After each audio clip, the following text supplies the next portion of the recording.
The next question is from Nukikun. What is the lower limit for how many audio sources can be active before there are issues? What issues might we encounter? I mean, that kind of depends on the hardware, mostly, like, and also like a lot, well, hardware and like, what you really get audio effects. Because if you have audio effect that's, for example, spatialized, that will take more CPU time than one that is not, because you have to, spend CPU cycles doing the spatialization. So there's not like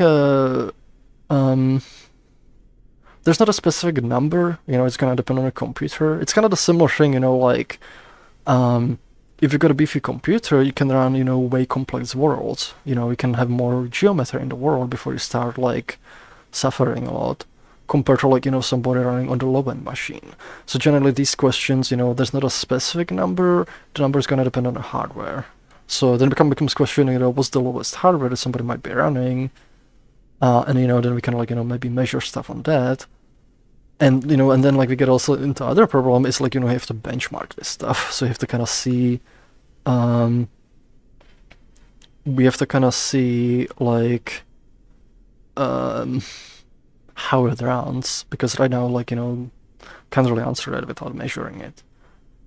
Usually the issues you encounter if the audio engine is stalled, the audio essentially starts popping, because what happens, like when you're rendering audio, you need to, like, if you're at 44.1 kilohertz, you essentially need to, like, compute 44,100 samples every second.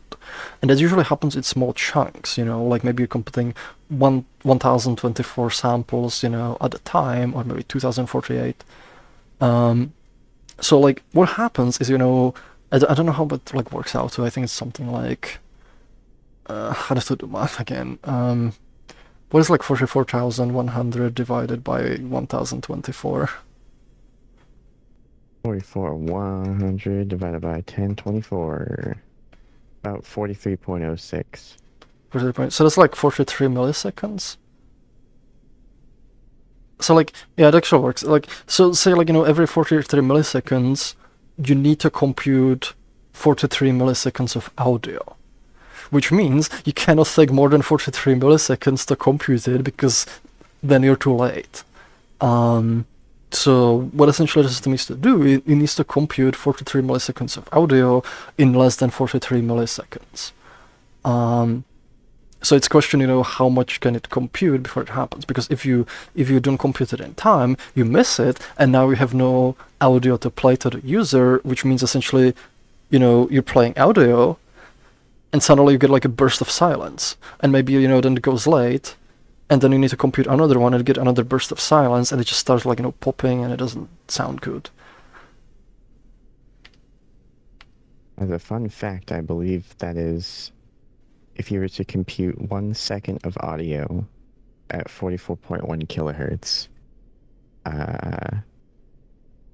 I'm pretty sure that comes out to like 180 megabytes with the floating point. Yeah. I mean, this is not much for memory. Like, usually it's processing stuff at, like, I mean, if you think about, like, the images, like, if you calculate how much data is every single frame, like, you're getting to, like, sometimes gigabytes per second. Yeah. So, like, audio is generally nothing, like, generally stuff is fast, but, like, the problem is, usually you have more than one audio source, and the more you stack, the more you have to compute for every single sample, and that's, like, where it lowers. Because if you have, say, like, two audio sources, you have to essentially mix them together. And what you do, like, you take, like, at every point you take the sample and you just add them together. Just add them together, add them together, add them together, add them together. You're gonna do that in a loop, so it's fast. Now, if you have, like, if you think about it, like, this is like, one addition for each sample. But if we have, say 32 of these, now you have 31 additions. And maybe you're doing more complex calculations for each. Maybe, for each one you're actually doing the spatialization, which adds, complexity. And the more you add, the more calculations you're doing in the same unit of time, and eventually, you run over, like, this essentially makes it, like, take, the more you have, it makes it take longer and longer and longer.